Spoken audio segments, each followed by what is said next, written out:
اور ہانی ابن عروہ نے کہا ہاں پہچانتا ہوں۔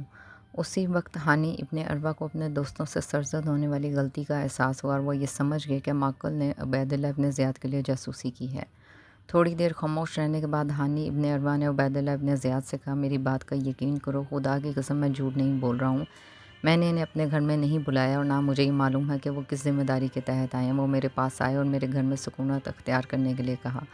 مجھے بھی مہمان کو اپنے گھر سے واپس کرنے میں شرم محسوس ہوئی، یہ ہے حقیقت، لیکن آپ کو رائے کا پہاڑ بنا کر بتایا گیا ہے۔ اگر آپ چاہیں تو میں آپ سے عہد کرتا ہوں کہ میں گھر جا کر انہیں اپنے گھر سے نکال دوں گا، جہاں چاہیں چلے جائیں۔ عبیداللہ ابن زیاد نے کہا خدا کی قسم میں تمہیں اس وقت تک واپس نہ جانے دوں گا جب تک جناب مسلم ابن عقیل علیہ السلام کو میرے پاس حاضر نہیں کرو گے۔ ہانی ابن عروہ نے کہا خدا کی قسم میں ہرگز ایسا نہیں کروں گا، تم یہ چاہتے ہو کہ میں اپنے مہمان کو تمہارے سپرد کر دوں کہ تم ان کے قتل کا فرمان جاری کر دو۔ عبیداللہ ابن زیاد اپنی بات پر اڑا ہوا تھا، ہانی ابن عروہ بھی اپنا یہی جواب دہرا رہے تھے۔ بعض مورخین نے لکھا ہے کہ ہانی ابن عروہ نے عبیداللہ ابن زیاد سے کہا اگر جناب مسلم ابن عقیل علیہ السلام میرے چنگل میں بھی ہوتے تب بھی خدا کی قسم میں تمہارے حوالے نہ کرتا۔ بعض نے لکھا ہے کہ ہانی ابن عروہ نے عبیداللہ ابن زیاد کے جواب میں سختی سے کہا تم اپنے خاندان اور خادموں کے ساتھ شام چلے جاؤ، کیونکہ جو اس شہر میں آیا وہ تم سے اور یزید ابن معاویہ سے کہیں زیادہ حکومت کے لائق ہے۔ ہانی ابن عروہ اور مسلم ابن عمرو بحالی۔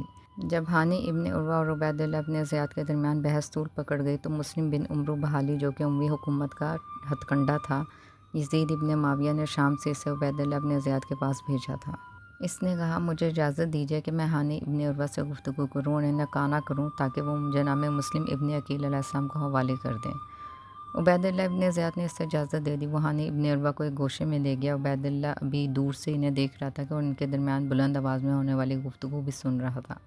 اس نے ترغیب و تہدید کے انداز میں عبیداللہ ابن زیاد سے مصالحت کرنے کے لیے کہا اور ہانی ابن عروہ کو حاکم کے غضب سے ڈرایا۔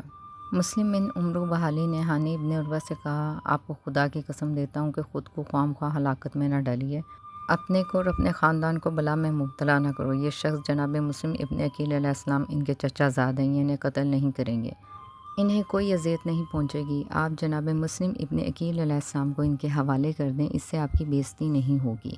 ہانی ابن عروہ جانتے تھے کہ جناب مسلم ابن عقیل علیہ السلام کو حوالے کرنا بہت مذموم فعل ہے، اور اگر جناب مسلم ابن عقیل علیہ السلام حکومتی کارندوں کے ہاتھ لگ گئے تو وہ انہیں ضرور قتل کر دیں گے۔ اس سے میری اور میرے خاندان کی بے عزتی ہوگی کہ اپنے مہمان کو دشمن کے حوالے کر دیا۔